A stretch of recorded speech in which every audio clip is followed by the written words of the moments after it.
Assembly సమావేశాల్లో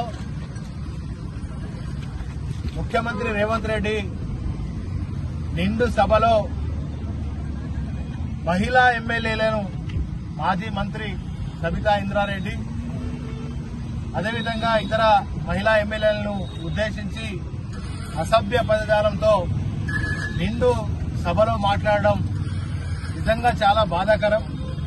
మరి ఇవాళ మహిళలంటే కాంగ్రెస్ ప్రభుత్వంలో ఇది మహిళా వ్యతిరేక ప్రభుత్వంగా భావిస్తా ఉన్న సందర్భం కనుక వెంటనే తన వ్యాఖ్యలను వాపస్ తీసుకొని మహిళా ఎమ్మెల్యేలకు క్షమాపణ చెప్పాలి. తెలంగాణ ప్రజలు ఇవాళ రాష్ట్ర వ్యాప్తంగా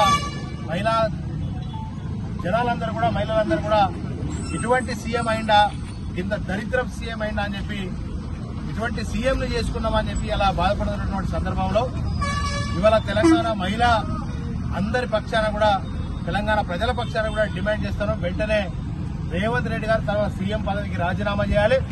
బేషరతుగా మరి మహిళా శాసనసభ్యురాలకు వెంటనే మరి రాజీనామా చేసి క్షమాపణ చెప్పాలని చెప్పి తెలియజేస్తూ డిమాండ్ చేస్తూ ఇదే సందర్భంలో వెంటనే బయటకు రావాలి. మరి ప్రెస్ మీట్ ద్వారా గానీ పత్రికా ప్రకటనల ద్వారా గానీ తన యొక్క రాజీనామాను వెల్లడించడంతో పాటుగా క్షమాపణ చెప్పాలని చెప్పి బీఆర్ఎస్ పార్టీ పక్షాన డిమాండ్ చేస్తా ఉన్నాం. మరి ఇంకొకసారి ఇలాంటి ఇలా అక్కడ శాసనసభ ప్రజా ప్రయోజనాల కోసం జరుగుతున్నట్టుగా లేదు. కక్ష సాధింపు ధోరణితో ఇలా మహిళలను అనుచితమైనటువంటి వ్యాఖ్యలు చేయడం నిజంగా దురదృష్టకరం. వాళ్ళు కనీసం ఒక ముఖ్యమంత్రిని అనేటువంటి మరి తను భావిస్తలేడు. ఒక ముఖ్యమంత్రి లాగా హోందాగా ప్రవర్తిస్తలేడు. ఇప్పటికైనా బుద్ధి తెచ్చుకొని మరి సఖ్యంగా ప్రవర్తిస్తే మంచిగుంటుందని చెప్పి తెలియజేస్తాం.